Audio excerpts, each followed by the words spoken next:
What a crowd. I love it. Did you all just hear Janice talk about how we need more data in our lives? Do you remember that one? Well, buckle up. I've got data. So here we go. Woo, that's right. My name is Svenja Godell, and I'm Indeed's chief economist. I lead the Indeed Hiring Lab, which is Indeed's economic research team. And that was a fantastic intro. Thank you so much. Today, I invite you to embark with me on a journey through millions of data points, each one offering insights into the labor market, technology, and most importantly, people. The working mom trying to find a job that offers more flexibility. The recent college graduate trying to find a job that offers student loan assistance. And the employer trying to figure out how AI will impact her workforce and how she can help with training. These people and their stories form the backbone of our data and research. So together, we'll uncover insights that shed light on where we are, where we're going, and how we can shape the future of work. We'll begin by exploring where we are right now. We'll dig into some recent labor market trends. And let's kick it off right away with looking at the Indeed Jobs Index right here. You can see that right here. This is one of our favorite data products to dig into. You can really nicely see the initial hit of the pandemic.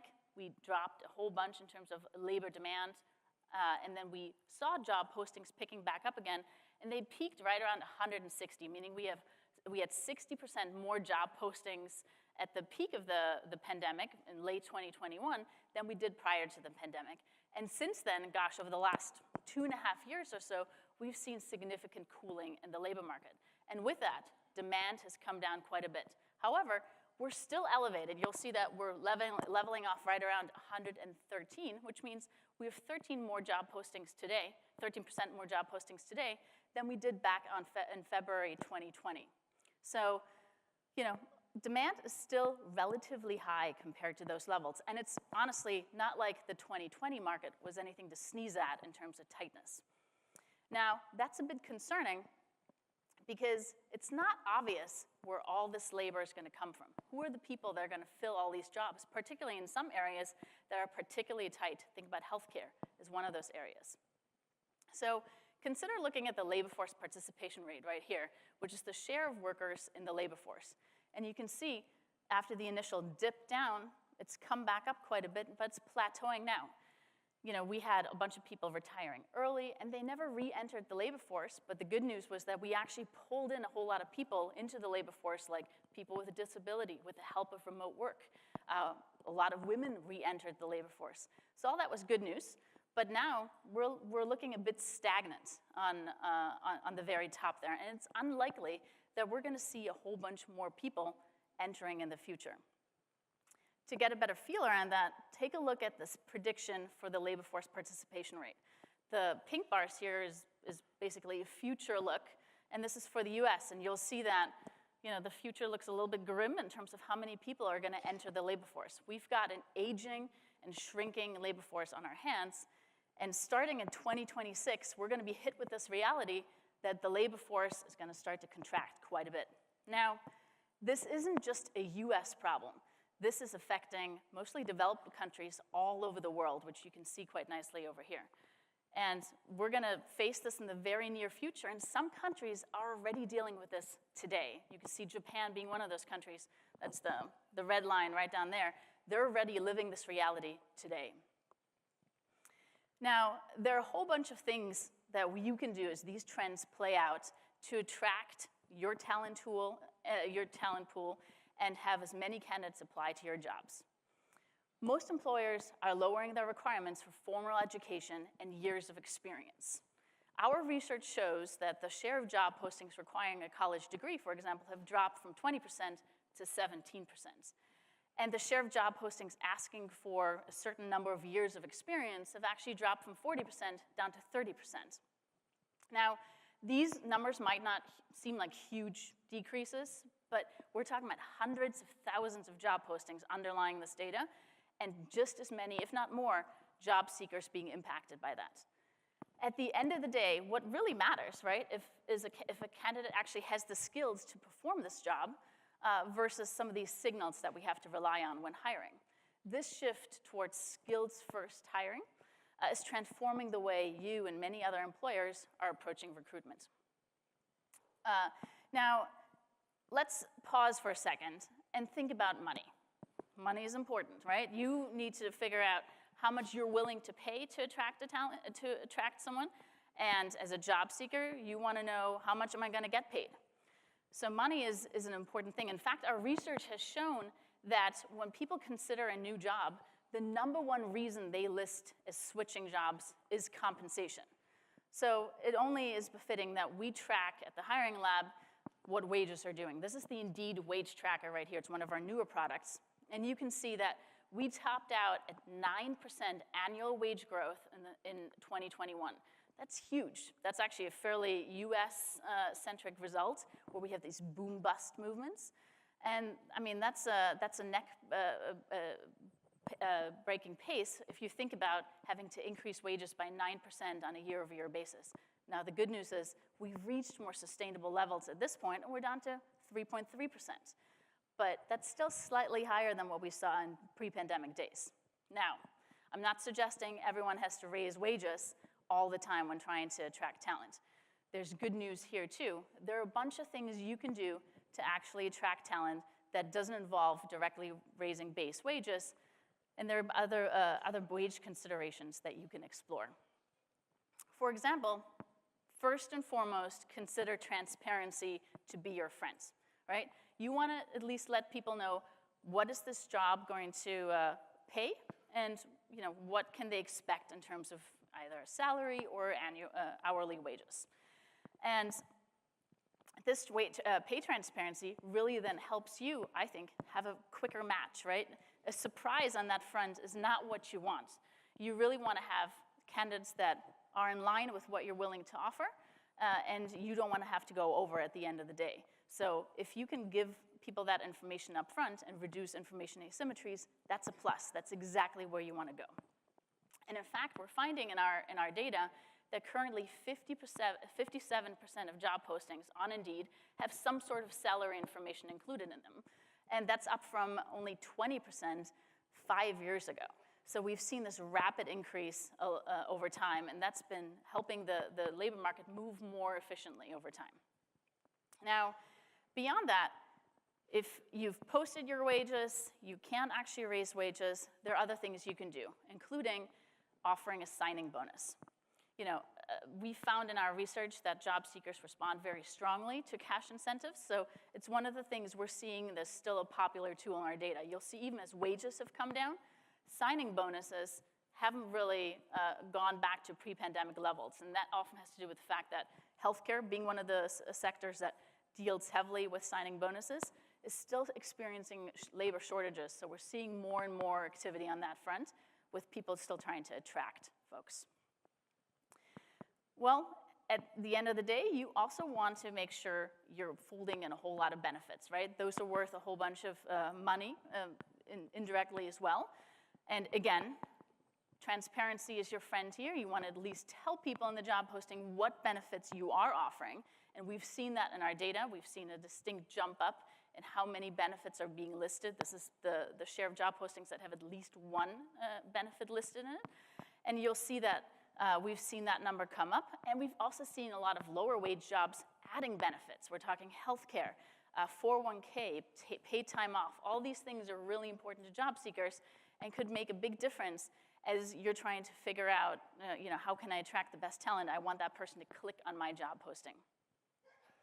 Now, a really popular benefit is still remote work. Having some sort of flexibility, either in a full remote or hybrid setting, is very attractive to a lot of candidates. Hey, including myself. Not that I'm a job seeker. Indeed, don't worry, I'm not leaving anytime soon.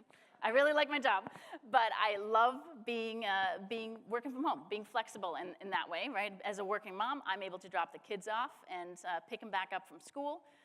And sometimes, it's a little too easy to jump into the office at 8 p.m. to answer a couple more emails, but that flexibility is worth a whole lot for me. I don't think I could go back. A lot of job seekers feel that way too.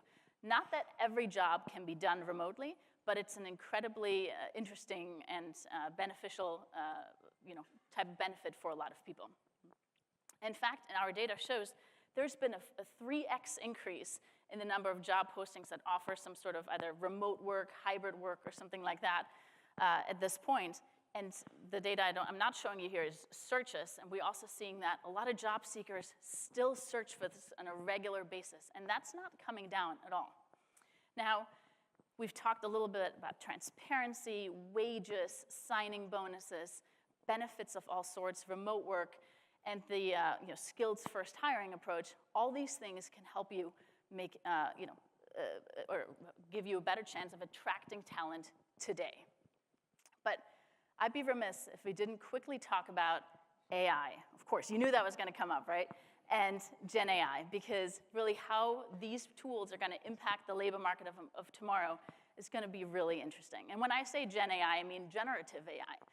And that's, of course, the newcomer on the stage, right? When ChatGPT hit in the middle of 2022, we've seen immense interest along the way. So in order for us to really better understand what's happening with Gen AI and how it will impact the labor market, my team dug deep. And we've been doing a steady flow of research of how Gen AI will impact the labor market. And we actually just released a major report yesterday.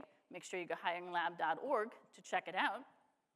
And we really wanted to explore how all the different skills that we have in Indeed will be impacted by this technology. So we took our entire taxonomy stack for our skills, which is 2,800 skills, and we tried to figure out, as part of millions of job postings, of course, how these will be impacted by this technology by looking at 3 different sectors.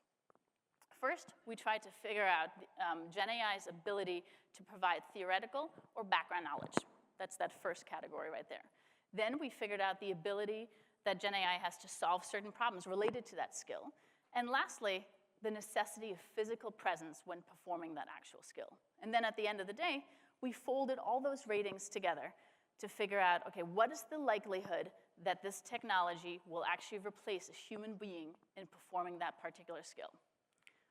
What did we find? Well, let's dive right in.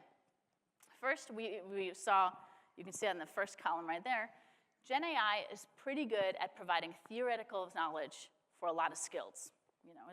It's a very powerful tool for that. It's worse at problem solving, with no skills achieving the highest rating. That's that emptiness towards the top of the graph on that second column.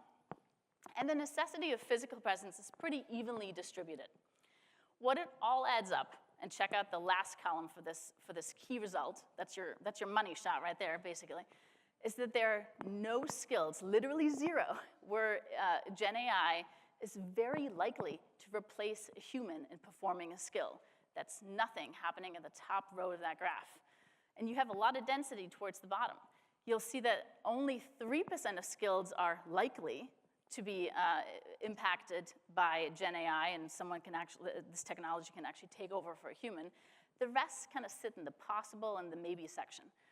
A lot will need to happen for that to actually come to fruition, and we'll talk more about that in a moment. Really, it all boils down. What this research shows is that Gen AI augments human skills, but doesn't actually, currently at least, replace them. Next, we took a step from these skills to actually applying them to 16 occupations. Because after all, right, what is a job if not a collection of skills and tasks along the way? And we found that for HR professionals, like many of you, Gen AI is generally pretty good at providing theoretical knowledge. That's a big pink bar at the very top. And only modest at problem-solving abilities for HR challenges. Not super surprising. A lot of blue on that second row there. And the fact that physical hands-on execution is not necessary for many HR tasks might give it a leg up in terms of being a very, very impactful tool here. However, at the end, take a look at the bottom bar right here. Gen AI is only likely, and not even very likely, to replace a human for 12% of the tasks in a typical HR role. And that really is a very striking result, right? Think of ChatGPT or any sort of other Gen AI tool out there is being a very advanced digital assistant to be able to help you, but it's not going to replace a whole human quite yet. Pretty good news, right? Collective sigh in the room. I mean, I think we can all agree that economists will be around forever, but you know, I'm really trying for job security on this one. So let's try to understand this one a little bit better and figure out what's really going on by digging deeper into the skills for recruiting and staffing occupations. What you see here in this word cloud is a big collection of all the skills we have that are named in job postings that we have. And you'll find that there's a really healthy mix of some of the more technical skills that Gen AI tends to be good at and some of the softer skills that Gen AI tends to not be very good at. So for example, if you're looking at Excel, Gen AI is listed as, or rated as likely to replace that particular skill being performed by humans, whereas shockingly, recruiting as a skill of recruiter jobs is not very likely to be replaced by Gen AI. So that makes a really big difference, right? And that makes sense too if you think about, right? Excel is probably, one of those tools where you can let it run without interaction, whereas you're not going to have Gen AI doing interviews for you, figuring out if you like a candidate, what kind of skills need to be assessed along the way. So it's only going to get you so far. Even when you're asking a Gen AI tool itself, can you do this particular job? It will tell you it cannot fully replace a human interaction and judgment in interviews. So it's self-aware of the fact that it's not going to get you all the way. The main takeaway is that, Gen AI can ultimately make a really big difference in augmenting human workers and boosting productivity, helping businesses do more with less. And that's really exciting to have that possibility. But we're not quite there yet. You'll see that even though we have immense interest and the growth in Gen AI jobs, which you can see right here, this is our Gen AI tracker, this is the number of job postings that have Gen AI terms in it, is growing exponentially, like crazy, right? You see that huge pickup. But take a look at the y-axis. We're not even breaching the 1% yet. So this is off of a tiny, tiny base.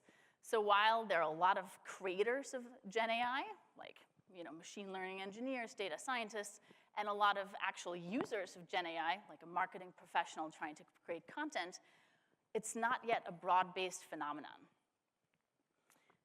Additional research is really needed to figure out the impact of AI on the labor market in the future. And a lot will depend on how far this technology can take us. What is true right now is that Gen AI will not take your job. However, the person that knows how to use these tools definitely will take your job. Embracing AI as a tool is the key to staying relevant in this evolving landscape. And there is enormous potential for these tools and this technology to actually help us out. Because at the end of the day, this is really a race between the shrinking labor force that we talked about and the fact that we're facing a demographic cliff, and on the other hand, the fact that we have these technologies that will make us more productive. Who wins that race will have an enormous impact on the future of work. Thank you for being here today. I really appreciate it. If you haven't already, please stop at our Hiring Lab booth downstairs. We have chart books, we have printouts. We'll walk you through a whole bunch of data. We can do that all day. And of course, check out hiringlab.org. We have all of our research and data available there. And as I like to say, Friday night, glass of red wine, little bit of data. Things happen, y'all. Things happen. All right? Thank you so much. I really appreciate it.